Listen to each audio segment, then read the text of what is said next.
Did you know that Virginia is the birthplace of American whiskey? Well, they've been making it there since 1607, and Catoctin Creek has been honoring that tradition of small craft rye whiskey since 2009.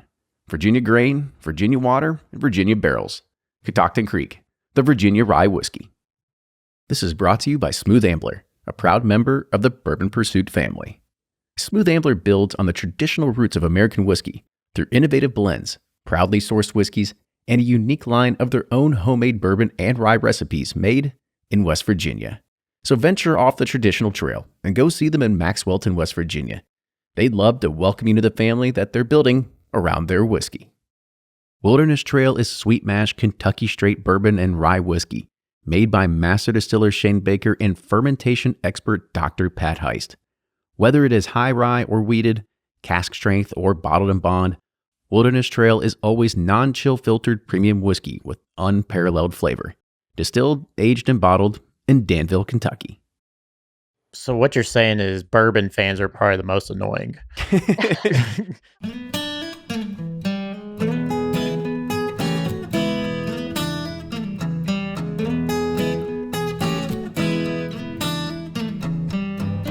Hey everyone, it's episode 320 of Bourbon Pursuit, the podcast featuring news, reviews, and interviews with people making the bourbon whiskey industry happen.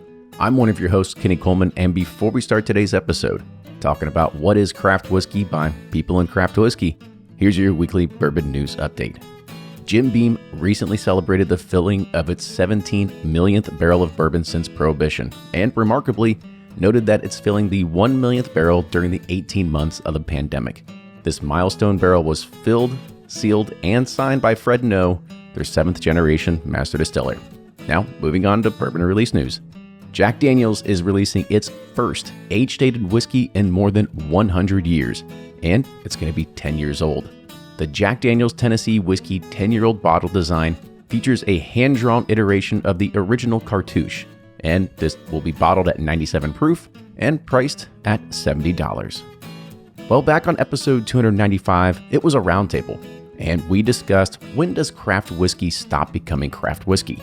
Well, the internet is full of opinions, and we heard every last one of them.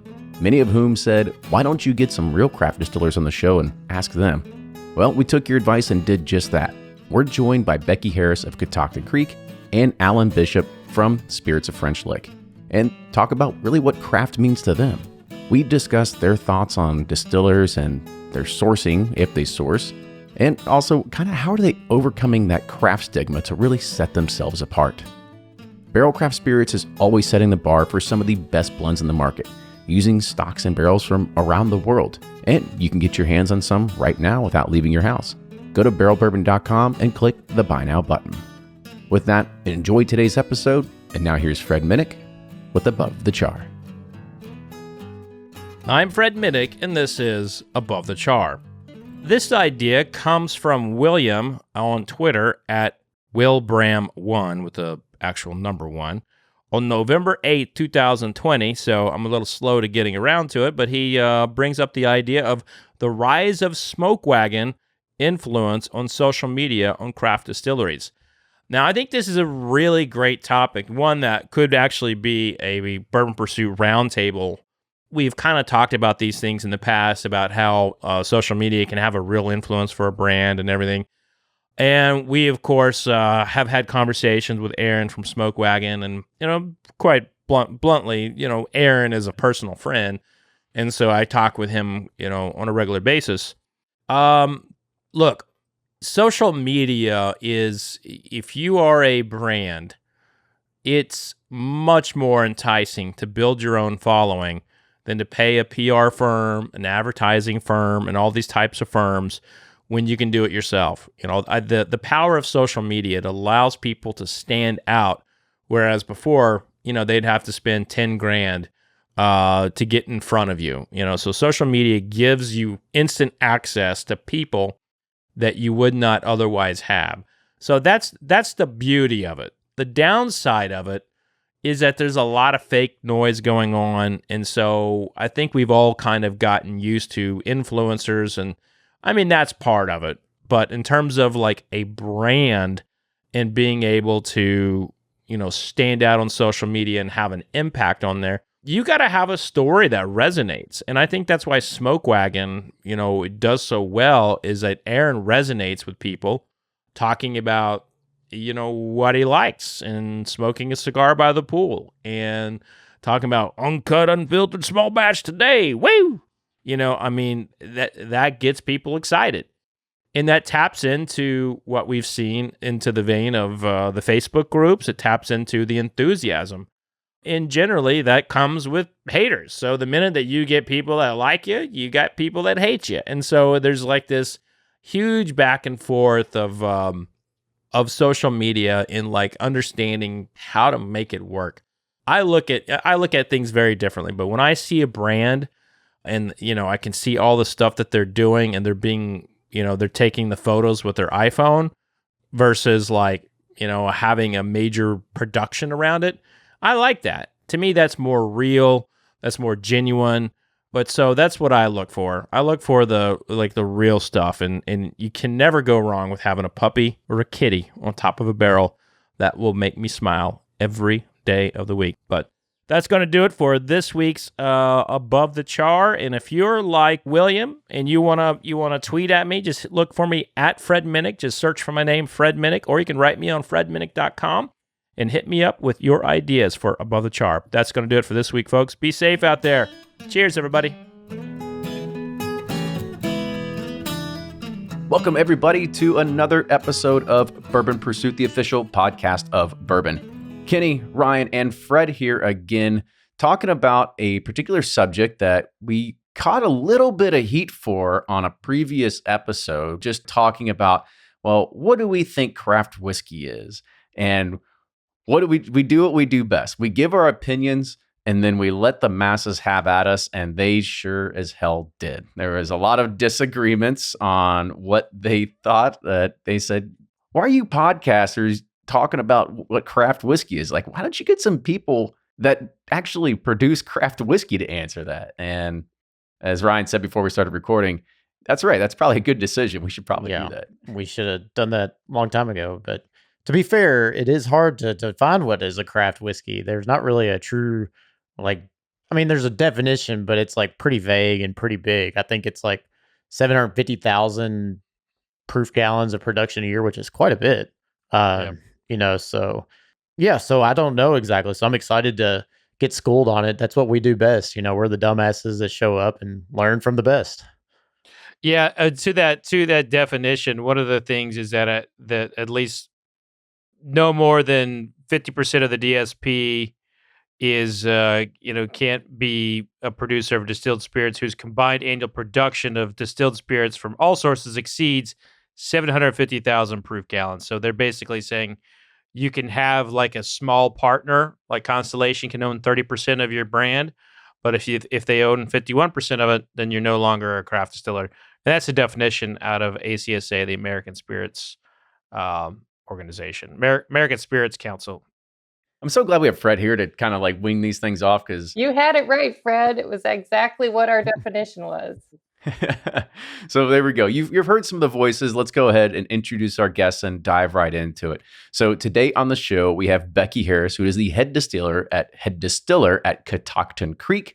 And we have Alan Bishop, the head distiller at Spirits of French Lick. Everybody, welcome to the show. Glad to have you. So kind of before we get into it and really into the big subject matter of this, we kind of want to know a little bit about your past and your history and sort of what got you here. The kind of 2 to 3 minute elevator pitch. And Becky, I'll sort of let you go first. All right. So my husband and I founded our distillery back in 2009. I'm on Bourbon Pursuit, but I pretty much just make rye. I don't actually make any bourbon. We don't discriminate. We can do. Hold on, Kenny. Wait, get her off. Big can. Get her off the show, Kenny. It's over. Do we have a backup somewhere? All the time, people, do you have a bourbon? Well, no. But, one of the things is education across the board. But yeah, so Scott and I have been making Virginia rye since 2009. And I'm also president of the American Craft Spirits Association. So, I've definitely been involved in the definition discussion of what is craft. So it'll be a really fun discussion. I'm looking forward to it. Great. Alan, yourself? Yeah, so pretty stereotypical Southern Hoosier, I guess. I grew up in distilling illicitly, and then found myself in a position where I had to get a job doing this legally before my now wife left. So Tell me one story about the illicit side. That's always got to be funny. so we at one point in time we had a 150-gallon pot still set up on the farm, and it was outside. Pretty much everybody locally kind of knew about it, but we had a marijuana flyover more than once or twice in the area because we had a couple greenhouses set up, right? And so the guys, they're low enough they can see exactly what's going on, and they have bigger problems in southern Indiana than somebody running a little still. But I remember distinctly, like, of course, I'm freaking out because they're right above the house and everything, and they just waved, "Hey, how's it going?" Flew over, never heard anything from it. Like, I mean, what the hell was I going to do? I'm not going to be able to pick this 150-gallon pot up and move it somewhere. So, you're just sitting there waiting on it to happen. So, but that's a pretty good background. I mean, my family's always been involved in that to some extent or the other, tobacco farmers, etc. And then got on at Copper and Kings, was there for a couple of years, and that was a good way to get my foot in the door. But I wanted to get back over here on what I call the right side of the river, because obviously being from Indiana and play into the history of distilling in Indiana. So got on at Spirits of French Lick. We started distilling in April 2016. And yeah, it's been good the past couple of years for sure. Things have gone much better than I expected that they would in the short amount of time that we've been in business. So, well, congratulations to both of you. I know business is exploding. Can't be too upset with that for sure. So let's kind of let's get into it. So I know one of the last times that we had talked, we had taken Fred's formal definition of what is craft whiskey by the book. And we kind of broke it down into different ways of looking at this, because you'll talk to people like Shapira's at Heaven Hill, and they'll think that they're craft whiskey. And don't be wrong, it is a craft at the end of the day, even though that some people might have some computers running it, some people have some actual people running it. It is what it is. So kind of getting into this a little bit, Becky, I'll kind of throw it over to you first. Is when we think of like what is craft whiskey beyond just the definition, where does your head go? My head goes here. So as a consumer, when I'm out looking for what I want to patronize, whether it be, the farmers or brewers or whatever, I'm really interested more. To me, it's more about supporting small independent. I think there's, economic arguments to be said from a business standpoint, that if you have a more distributed supply chain, if you will, that money tends to stay in the communities and filter down more closely to the people who are doing the work, as opposed to shareholders in multinational corporations. So my personal philosophy, and maybe I'm a little more, I have that tentative philosophy, is that I don't necessarily want to spend as much money at places where the money doesn't stay close to the community. So I tend to go for just smaller businesses. And that's one of the things I find, and I've been living that through this pandemic, is if you want something to stick around, whether it be a restaurant, a knitting shop, I knit, or anything else, you've got to go spend your money there. If you want to have a variety of whiskey producers across the country, you need to spend money there. And so for me, it's never really been about the quality of the whiskey, although you have to have a good product. Otherwise, you can maybe sell in the first bottle, but you probably won't sell the second and the third to the same people.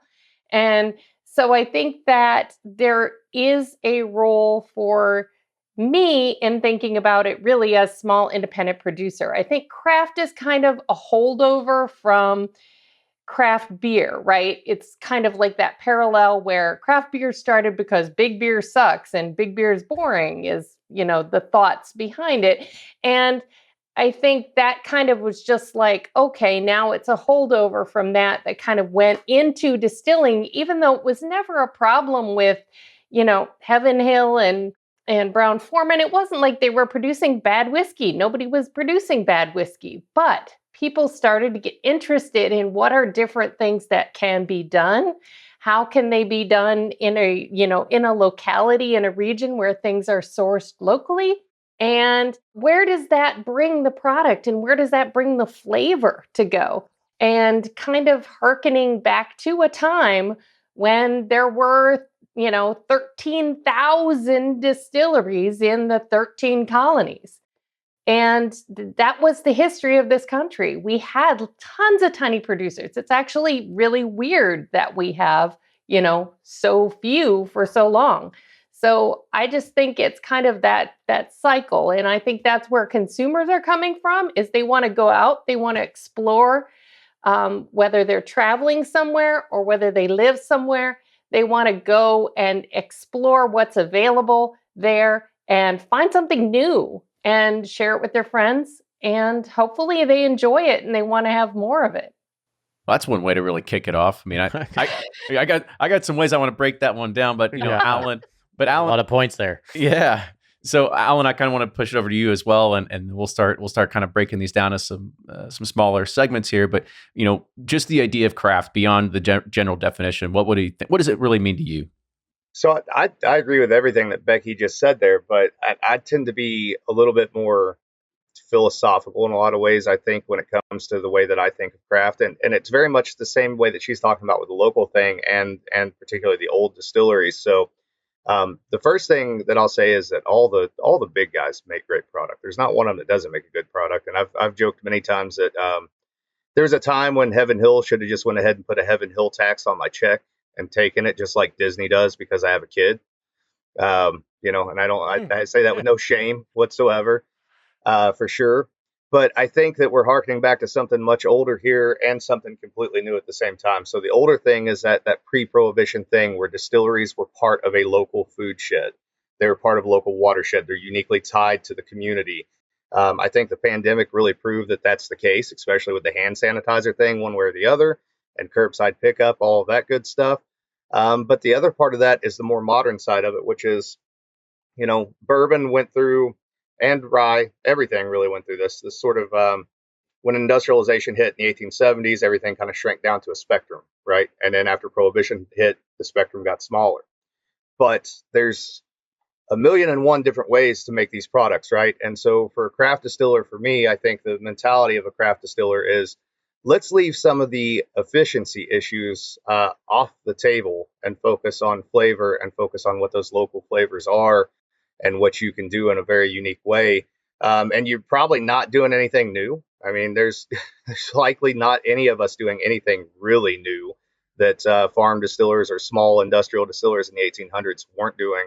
But people are looking for something different. They want their Old Forester, but they also want this because it's in a different direction, and palates are expanding, in a major way. I mean, even culturally, if you look at the food movement, the locavore movement, but also, some of the more unique cooking that happens in the United States nowadays, mixing different cultures and different types of things together.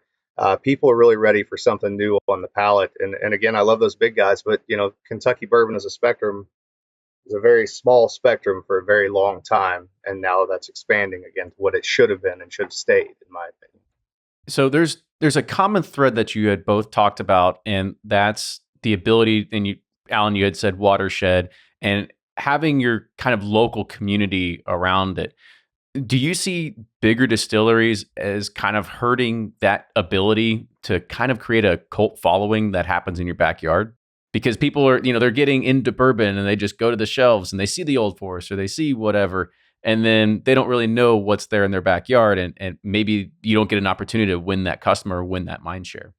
There's a little bit of that, but it's not so much the distilleries doing it. It's the alcohol lobbies within the states, right? Because they don't, the alcohol lobby and even the distributors, they're not necessarily worried about you as a craft distiller and whether or not you're well represented in your backyard. They want those easy checks and those big checks. They're not worried about what little piddly incentive that, some podunk distillery in nowhere, Indiana can provide for them. They're worried about that big money. And I'm sure that obviously the bigger distillers, at least, I'd say on the marketing side, are probably involved in that to some extent. But I think more than that, it's definitely the lobbyist as well as distribution concept in general. Yeah, and I would agree with that, and I would add to it. I would say, one of the things with the way that the system is set up, the three-tier system does a great job of moving large amounts of products to people in a economically efficient way, right? So it works really well when you're moving 50 or 60 cases a month through a given state.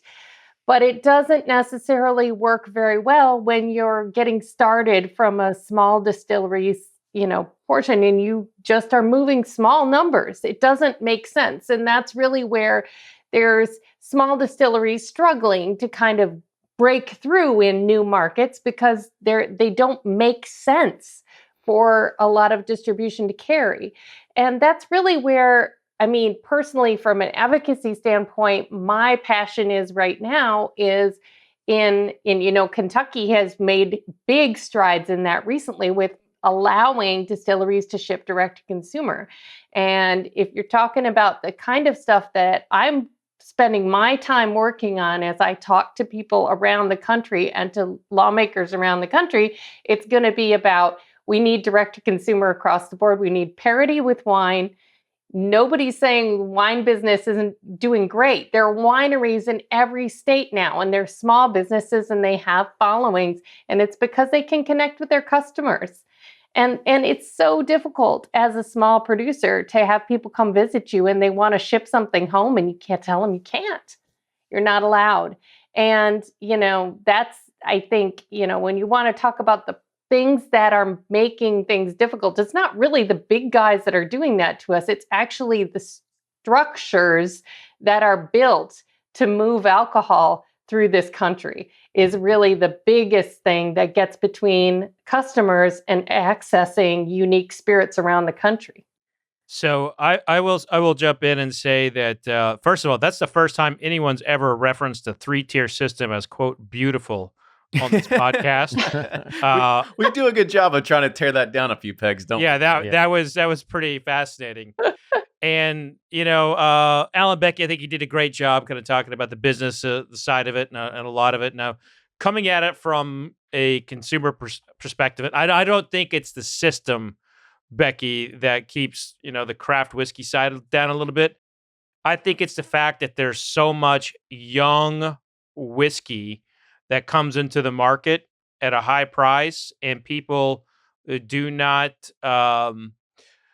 Sometimes the whiskey's bad, sometimes it's overpriced, but a couple things. First, both of your whiskeys are fantastic. I've picked Catoctin Creek barrels. Alan, I mean, if you've not seen my Spirits of French Lick reviews, just Google them. I mean, I'm very high on Spirits of French Lick, but these are notes that are common. Green oak and kind of moldy grain, from bad fermentation. These are notes that are very common in craft whiskey. And I feel like that is where we have seen a lot of the discussion in for consumers is they taste one craft whiskey from a first release and they're just ruined forever. And I know things are getting better, but there is a bad reputation or a bad stigma when it comes to craft whiskey, especially with newer brands. And I try them all. I'm honest about all of them. But how do we get past that stigma that's been kind of there for the past decade? Or should there be a screening process before these guys could even? No, it's the same in beer and wine. I've gone around and I've been drinking around in different places. And yeah, there are places where their wine wasn't my favorite. I think you kind of have to look at that as that's what the market is going to shake out. I don't say, this is all going to be representative of a single thing by that. I think one of the parts of what I find interesting about tasting whiskeys and going around is that you're exploring and seeing what's there. Now, not everything is going to be my cup of tea. I've had some 20-year-old whiskeys that aren't my cup of tea, and I personally would be like, yeah, I don't know that I'd want to release that. But it's some of it to me is a little bit about, I think there's people tend to paint everything with kind of a broad brush when it comes to it. So it's like, I had this terrible craft whiskey, so now I'm not going to, try craft whiskeys anymore because that one down there that I went to wasn't any good. I just always encourage people just go explore more. I don't think you can really tell people, well, you shouldn't be able to release your whiskey. And, but it is, I think that's the kind of thing where then, yeah, it can cause problems, but I think that's kind of the market has to take care of that. I don't know what you could do otherwise. I mean, market's going to take care of some of the big brands that come through that are flavored whiskeys that are pretty disgusting too. And, nobody's saying that whoever, and I don't even remember who it is that makes some pie hole or whatever the flavored whiskey of the month is, shouldn't be allowed to release any new whiskeys till they get that out of there. I'll say that they shouldn't be allowed to release those whiskeys. Well, I've been as long as Ryan gets the job to try every craft distiller out there and decide whether they get to release it or not. I've been pretty opinionated on this thing for a long time, and I think Fred and Kenny, you guys have probably seen some of those posts. I know Fred has, for sure. I think that what Becky says is right. The market will bear that out. But for American distilling to improve, and it does need to improve on the craft level, that includes me, 1,000,000%. If I'm not learning something every day, I don't need to be doing this, period, right? And I like bad reviews as much as I like good reviews because I learn something from them, as long as they're constructive. So I think that ultimately we're talking about the same thing we talked about in question number 1. So again, prohibition and industrialization destroyed this opportunity for people to learn this art and this craft. The only way to learn this art and this craft for the longest time was to do it illegally or be related to somebody that could get you into the distillery and get you into the right place. Right. And so you're seeing something happening now. You're seeing craft improving for a couple of reasons. One, nobody likes negative reviews unless they can learn from it. But they take that and they learn it and they learn something from it. Right.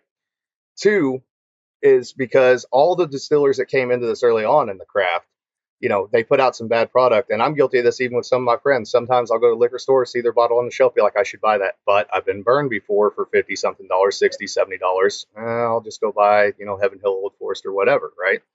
But those craft distillers that were early on didn't know what they were doing necessarily, never distilled a drop in their life until they found the money to start a distillery. They've now had multiple years to be able to learn their craft. The third thing that's happening is now you're actually starting to see people who have had the passion to learn this art at home, getting hired into craft distilleries and being able to scale up what they've mastered at home in the same way that home brewers were able to get craft brewing up and going. And that shows a market improvement in craft whiskey over the past couple of years. Certainly there's a lot of bad stuff out there. I'm not going to lie about that. There's a lot of times I think obviously even our distillery could have done better with some of the things that we did, but it's getting there. But it's going to take honestly, it's going to take a generation or two before it really, really gets where it needs to go, because you've got so much learning to do. And, these guys that are out there doing consultations for craft distilleries, a lot of them have never worked with a pot still. They've only worked with continuous columns. They don't really understand that art. It's two different things. It's night and day from one another. And just because you can run a column doesn't mean you can run a pot. Just because you can run a pot doesn't mean you know how to tune a column. Interesting. And one other thing is like the overpriced thing. Let's be real.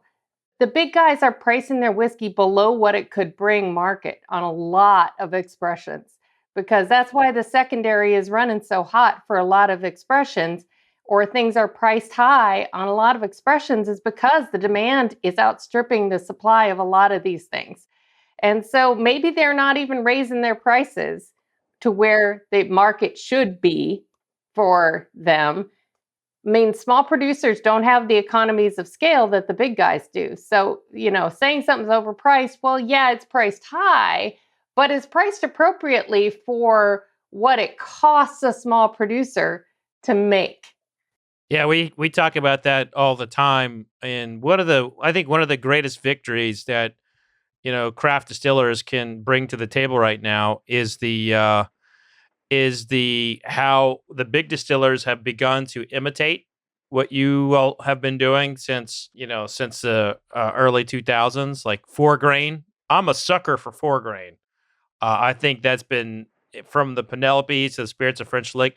I'm loving this trend, but I've not seen it done very well outside of craft distillers. Most of the big distillers can't get it down. That has a lot to do with the column still as well. And that's some more of that technical stuff that never gets talked about. The column still is just not designed to pull out those. And it makes good whiskey. It makes good 3-grain whiskey for sure, but it's not designed to pull out those unique oils that you get out of a pot still. So talk about some of the flexibility and like benefits of being a craft distiller. We talked about like some of the downsides, with cost scale, distribution, stigmas, but what's some of the things you can hang your hat on, or the positive sides of being in a craft whiskey? You get to be super pessimistic. So, there's nowhere to go but that up. roller coaster mood. right. It's the best or the worst thing you can do, as any independent business person will tell you, given the day. But I think that you have to kind of find your way to, when you're building your brand and you're building your distillery, it's essentially part of it is your story. And what is your story? Who are you as a distiller? And figuring that out, it's a journey. And, that's something that people connect with in a different way than they may connect with Old Forester, than they may connect with these big brands, because it's not as connected to the people who make it. Yeah. And so, over the past years that I've been doing it and my husband has been doing it, some of it is, who are we and what are we doing and why are we doing this and what's our focus? Because the first few years, you're just trying to keep your head above water. And then you've got to try to get to a point where you're like, okay, now what's my vision? I think that there are people who can come into that with that vision, but they're not the people who are scraping by. They're the people who have a lot of money. And there are a lot of people who come into this with a lot of money. And they can come into this with a beautiful marketing plan that's laid out with the story and the way it's going to play. But I think you'll find that a lot of people who got into this maybe as a second career, where you're just kind of winging it, where you didn't have huge money behind you, you're kind of there's a different path there. And sometimes that shows in a different way. Yeah, true story versus a manufactured story, right? Something that's real, people can connect with, because all of life is discovery journey, finding yourself, and people relate to that. They can identify with those stories in themselves. And that's what I enjoy about smaller businesses and the people that run them, is that they're truly incredible people and have great just stories to share and live by. People love just the characters and the stories, as you guys are mentioning. That's a huge part of it. But one of the other advantages of being a craft distiller too is that, again, and I made the joke, you get to be super pessimistic. So like when something goes right, it's awesome, right? It worked out, right? Wait till tomorrow. It's very much too good to be true. It's very much a ready, fire, aim philosophy when it comes to craft distilling. A lot of times, I think, But the good thing about that is that allows you to. You're not necessarily. We certainly didn't start out catering towards the traditional bourbon drinkers, right? The fact that we started to get some traditional bourbon drinkers coming in, that was that bonus. That was that pessimism playing off, like, oh, well, wow, that worked out. That was okay, But we didn't go out of our way to try to draw those traditional drinkers to it. It just kind of happened. And certainly we're not everybody's flavor, and that's fine too. And sometimes that's the fun of it in this industry, right? Is that you can poke fun at it a little bit. You can have some fun with it. You can be a little sarcastic about it. You can be tongue in cheek about it. As long as you can make fun of yourself while you're doing it. I always tell people we're not in the business of curing cancer here. We're making alcohol. It should be fun. If it's not fun, then I'm going to have to go find something else to do. And the only thing I'm qualified to do is dig ditches. So, but if it could cure cancer, that'd be a hell of a two-bird kind of thing right there. Right. So both of you all have get an occasional MGP product will maybe dig at your craw a little bit. When anytime someone sees Spirits of French Lick, they automatically assume that it's from MGP. When someone sees or tastes Catoctin rye, they're accustomed to the MGP style of rye.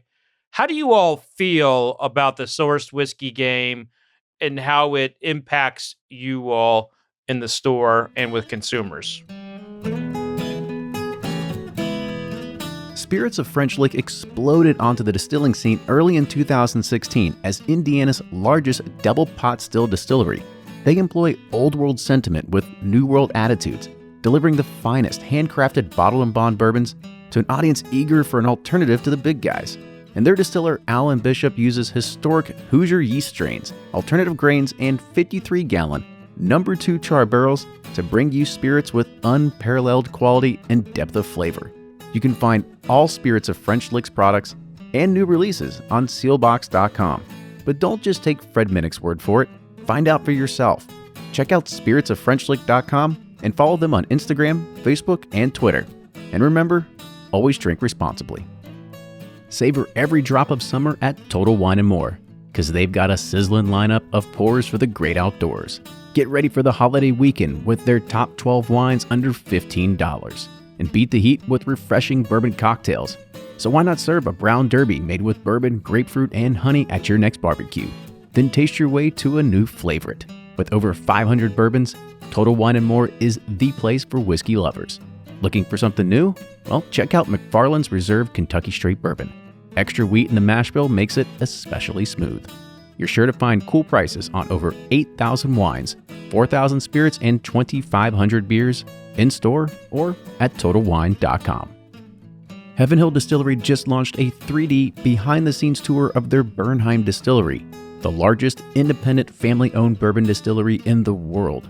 See for yourself how they produce 1,553-gallon barrels of new-make whiskey per day before it makes its way to the barrel for aging. From grain trucks to copper stills, drop into this 3D experience at heavenhilldistillery.com and navigate your way around the distillery for a step-by-step look at how they craft their award-winning lineup of American whiskeys. Heaven Hill reminds you, think wisely, drink wisely. Cheers. How do you all feel about the sourced whiskey game and how it impacts you all in the store and with consumers? It was funny because this was like since day one, right? Everybody would say, and I mean, people who knew, it's like, this doesn't taste like rye because it wasn't, a 95.5 or it wasn't one of the MGP recipes that people were used to tasting. And for a while there, what was really interesting to me was I remember even like 2013, 2012, I would go to Jack Rose in DC and talk to Bill Thomas, and he'd be like, it gets to the point where he could just open a bottle and he can tell before he ever has to taste it that it's MGP from the nose, just right away. And he'd gotten so many of them that he was like, it's hard to kind of get excited about stuff. But now I get to go out there and I can taste rye all over. And guess what? What I always told people is that rye isn't a one thing that it tastes like. Rye can be a gamut of things, just like single malt, just like bourbon. It can be a whole palette of flavors. And that's what's freaking exciting me every day is going out and tasting new ryes because I'm a rye girl and I love tasting them and I love that they're different. And I love that tasting a Texas rye and a California rye and, Pacific Northwest rye, they're all different than my Virginia rye. And that's fun as hell. And you want to talk about what we get that's really cool about being a small and independent producer is going out and tasting your friend's stuff and finding out what it tastes like. And, that's something you're not going to find at the big guys because they can't source that way. That's just not how it works. They source globally. And they may do small releases that may speak to those things, but that's never going to be their $25 bottle of bourbon that they have on the shelf that everybody compares our price to. So our connection really has to be to a place and time. And that's really what keeps me excited about it. And it keeps me excited about where we're going as an industry. Very good. What about you, Alan?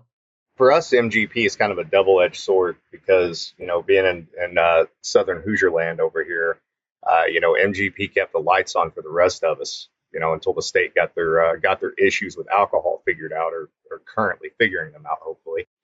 But yeah, we get that a lot. You're in Indiana, so you must be sourcing from MGP. And I've gone out of my way, even though I love and respect MGP, to make sure that everything we do is completely differentiated from MGP. We don't clone anything that they do whatsoever. I'll be the first to admit that it's not a knock because I like a lot of their stuff, but 95.5 is not my thing. To me, it has a lot of like black cherry. It reminds me of like Robitussin when I was a kid. I get why certain people like it. It's not my thing. So I purposely try to avoid that at all costs. So, but again, there's a lot of respect there. And the better that MGP does, the better that the state of Indiana overall does. And I think the more that Indiana gets looked at as a distilling state. So, I have a lot of respect for that without a doubt. As far as the sourcing stuff, I don't have any problem with anybody sourcing things, but now it does the 95.5 rye out there everywhere, the 21 rye, all that stuff. There's so many of them using that. And for me as a distiller and a consumer, I find it a little bit boring. Now, I think what guys like Penelope are doing, taking those different component whiskeys, and that's what those MGP mash bills were components, blending them in unique ways. That I think is cool. That I think is interesting.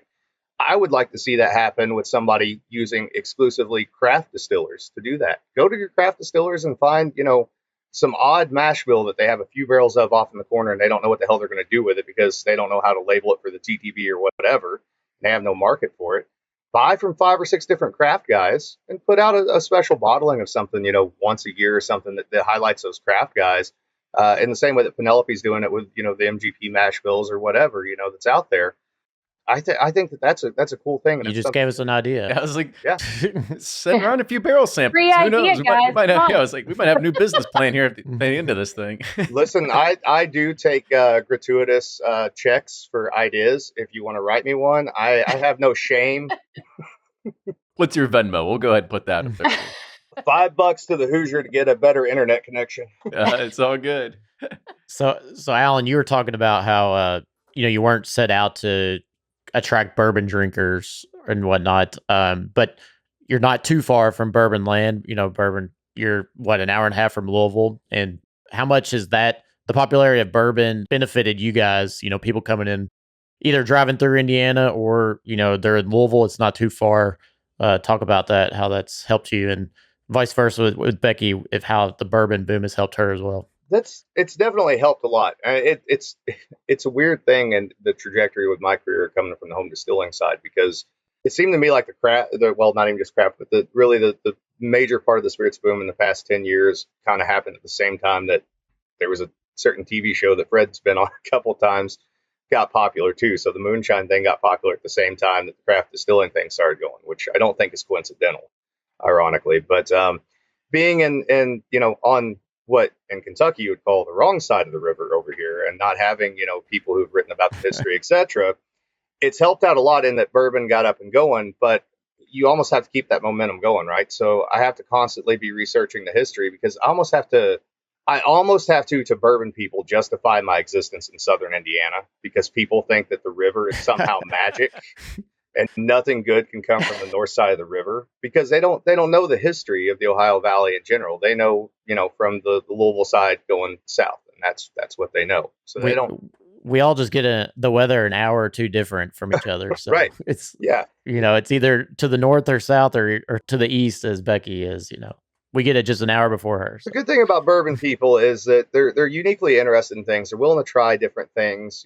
That they may be skeptical until they try something, then they go, okay, yeah, that works out. And they have generally they tend to have a little bit of a sense of humor. So I long ago figured out that if I can't get through to somebody with being more serious with the history or those sort of things, I can make a little bit of a joke at the very least. The governor, previous governor of Virginia, used to like to say that he always liked to tell the governor of Kentucky that when bourbon was invented, Kentucky was Virginia. So that's that's always a thing you can say. As far as the rye part, what I do is I just encourage people to taste it. I'm like, if it's not your thing, that's fine. But I think it's really about exploration. So, sometimes we find people who's like, this doesn't taste like rye I've had before, and because when you think about the big ryes that are out there, they do have a particular flavor, whether it be an MGP style with the cherry or, some of the more that have more of this dill flavor that comes in. And you know what? You don't judge a bourbon just by the name bourbon, because it can be any kind of different flavor profile. Same for Scotch. And so it's just about getting people curious.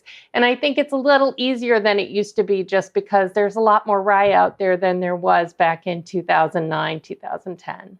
That's one of the methods that we use. To throw this in real quick, we use the only traditional mash bill we do is a wheated mash bill. But with the popularity of those wheated mash bills, just putting our wheated mash bill up, even if it's a blind or a non-blind, it doesn't matter one way or the other. But putting it up against any of those wheated mash bills out there and saying, all right, so the only real difference here is that this was pot distilled. There's some alternative yeast, alternative char, and we use some brewer's malt, right? But they have that background of that familiarity with that wheated bourbon, and then they can taste that and they can go, either they like it, or they at least, they can see what the differences are and why you went the direction that you went. And isn't that what it's fun about, is talking about, why you try doing something and what you're hoping to accomplish, what your vision is for it. And this is kind of like the thing you're exploring.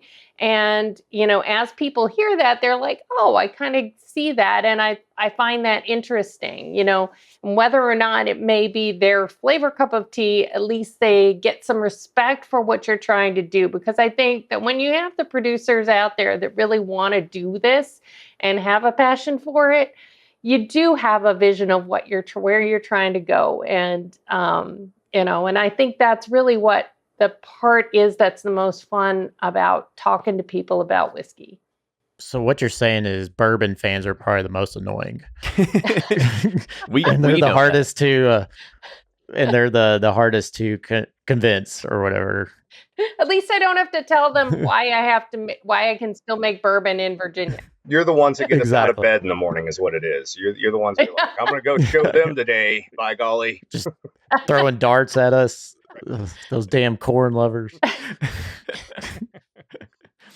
So I kind of got one question to sort of start wrapping this up. And this is kind of looking back at the pandemic here. And we all know that you had just mentioned earlier about a lot of distilleries dropped what they were doing, started making hand sanitizer. Government sometimes helped, some government didn't really help. The fact that you're still here means that you came out a little bit unscathed, but kind of talk about, the past year and sort of like how you rode that wave and how you're coming out on the other side of it. Do we curse? Go for it, Right. please. Because this is the other thing, is that everybody kind of saw this as a boom for bourbon. Fred was talking about, getting all the numbers from Drizzly every single week, and Bullet Bourbon was number one. We typically always had to come out on the roundtables that said, don't forget about your craft distillery. They really need you during this time. That's, Drizzly's not always going to be delivering your local craft whiskey. So kind of talk about like this past year and sort of how you came out. You want to go first, Alan? Sure, I'll throw in. For us, we kind of just put our nose to the grindstone and went on about our business as much as anything. I have been accused of setting up tastings in people's basements for like 5 people the year before that, which is fine because I probably did. I went to every event that was offered for 2 years because I like getting a paycheck, right? So keep the paychecks coming. Let's get this thing off the ground. That's fine. And I enjoy what I do. But the one thing that I think that we were uniquely suited for was that, for a long time, on premise drove off premise. That was always the rule, right? You had to be in the bars, you had to be in the well. But I don't think that's been true for like the past 4 years, honestly. I think that changed a long time ago. And I think that the distillers that realized that changed prior to the pandemic have all done okay, as long as they were able to cover operating costs and all that stuff and figure out the distribution system. So for us, we had already started doing tons and tons of virtual stuff and tastings and podcasts, and all of that stuff was already kind of wrapped in. And so there was no learning curve for us going into the pandemic. And it was really kind of, this sounds bad and I don't mean it in a bad way, but it was kind of a sigh of relief. Like, oh, I don't have to go to that dude's basement this weekend. I can do that from my bedroom, So we were already kind of in that sort of niche where we were able to adapt to that very easily. We've always tried to make sure that we have a very good online presence, individually and as a company, as much as possible. And then, we got some really great reviews. Fred gave us some fantastic reviews this last year. I've told Fred, I've accused him of trying to give me a heart attack a few times because I never know what he's going to do or what he's going to say, because it doesn't work that way. So, there's been more than a few times I've watched a live video of somebody reviewing my stuff blindly against other stuff. And every time I hear a negative comment, I'm like, this asshole doesn't know what he's talking about. And something good happens. And I'm like, there's that pessimism thing again. Right. So, but those good reviews and that online presence for us, it was literally, there have been a couple times in the past year that it was 0 to 60 overnight and just kind of spun my head, and I didn't really know what to do with myself in a lot of ways. I would even say that, to be honest with you, I think if it wasn't for COVID and the lockdowns, I don't think that Spirits of French Lick would be where it's at. I truthfully don't. I don't think we'd be anywhere near it. I think the pandemic actually helped us in a lot of ways. Wow. And still, you all both use Sealbox, right? Like, you all are both on Sealbox. Yep. Yeah. How have, we're obviously very, close with Blake, but, he does good work, for everyone here. But just tell us about, like, how Sealbox, was last year in the pandemic. Yeah, Blake picks a good barrel here and there, for sure. But He does all right. Yeah. What I like about Blake is I can call Blake up and be like, hey, we got even if it's a product that you normally wouldn't pick up. So, maybe Fascination Street absinthe or the, New American Oak barrel aged absinthe, which I'm sure for most bourbon people are like, what the hell let's not go there, but I can call him and I can say, hey, I've got, 15 people online in different states that have asked for this product. Can you pick up a few cases of it? And Blake is usually more than willing to play ball with something like that, even small numbers, which helps tremendously, because that puts us in the hands of, for one thing, it puts us in the hands of non-bourbon drinkers, and maybe those bourbon drinkers will then turn around if they like that absinthe and pick up some of the bourbons, and maybe we can convert some of them back and forth. And I just like to call him bullshit with Blake as much as anything. He's just a good guy. So, but they've helped us out tremendously. Yeah. And Becky, what about you? Kind of talk about your ride through this. Right. So it was pretty weird time, because for me, my attention had to be split for about 3 months, pretty much 50-50 between trying to manage the issue of sanitizer from an association perspective, where I had just become president. Well, I wasn't president officially yet, but it was like because we were going to have our convention and then I was going to be president. But I was put in charge of the COVID task force for ACSA, so the Craft Spirits Association.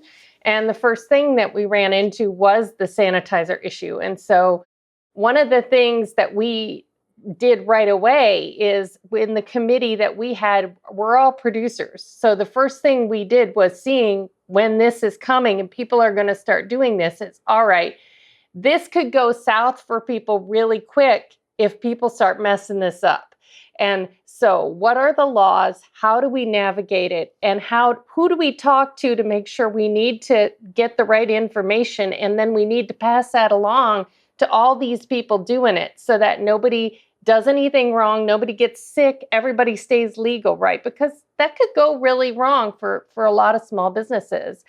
And everybody wanted to help right away, but you got to be making sure that everything's right. So one of the things I was doing pretty much every day was taking calls, reading FDA guidance, navigating FDA websites. Dear God, I never thought I would have to do that in my life. And it's a nightmare, by the way. And so that was going on, and on one side. And then the other side, we looked at, basically our on-premise business went down by about 70%. And that's pretty much average for every single distillery in Virginia. When you look at any of the Virginia Distilling Association's members, down by 70% on-premise. And immediately there's zero tasting room business. And what was really interesting was that the Virginia ABC gave us the privilege to be able to ship to Virginia consumers, right, pretty quickly, within a couple weeks. And what was really interesting to me is part of what we've been doing was looking at what does the data show about what that did for distilleries in Virginia. And what it showed was that not only were they making more sales essentially than in their tasting room, at least the ones that, and most of the smaller ones immediately jumped on this, and they would make releases specific for direct consumer. They would, do shipping promotions. They would, do email blasts, sending out, getting it to top of mind. But what was really interesting about it was that the same distilleries that then saw maybe 70% jumps in their tasting room, at the same time, they saw 30% jumps in state stores. So that from going down in state stores, they actually did almost as well as the big brands in state stores. And it's specifically because the direct-to-consumer shipping isn't really only about moving bottles. It's about reminding people that you exist, because not everybody's going to want to pay to get a bottle of your whiskey shipped to them, especially if it's available at their local store.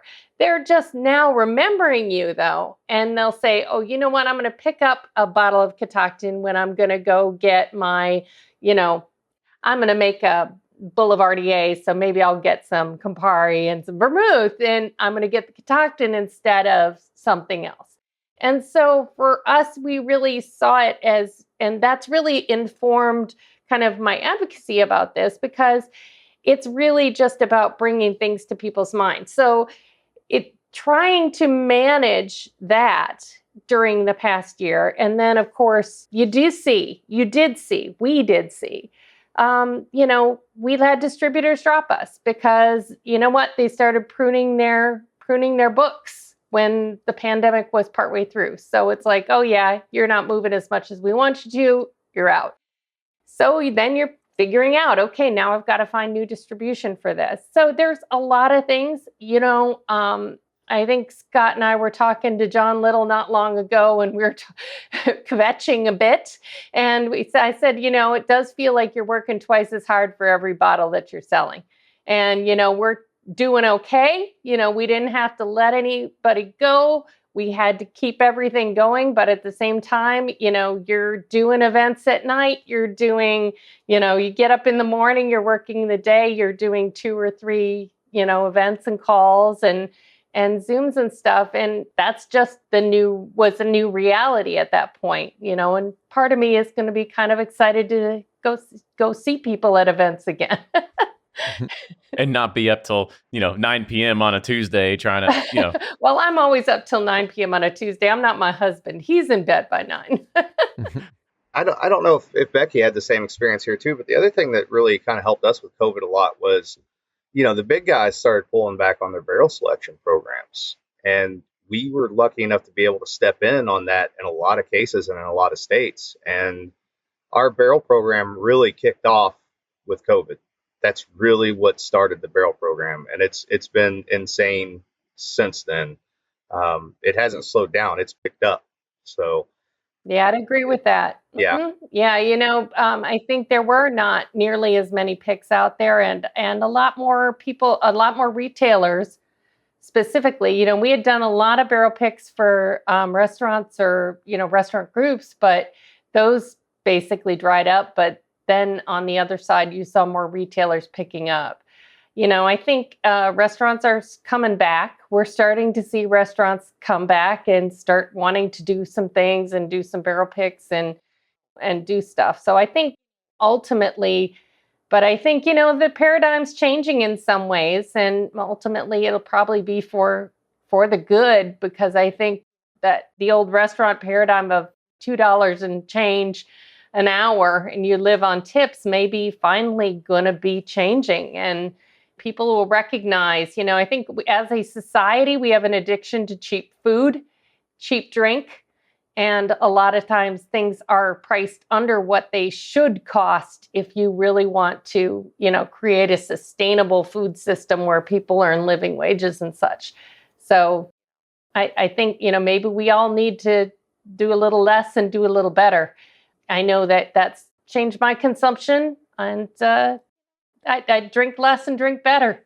I don't know if I can drink as good as some of these prices on some of these allocated things, but it's all right. I think you went pretty deep on us there. That's some deep thoughts by Becky Harris. So we can Philosophical. I Very love it. much. Very much.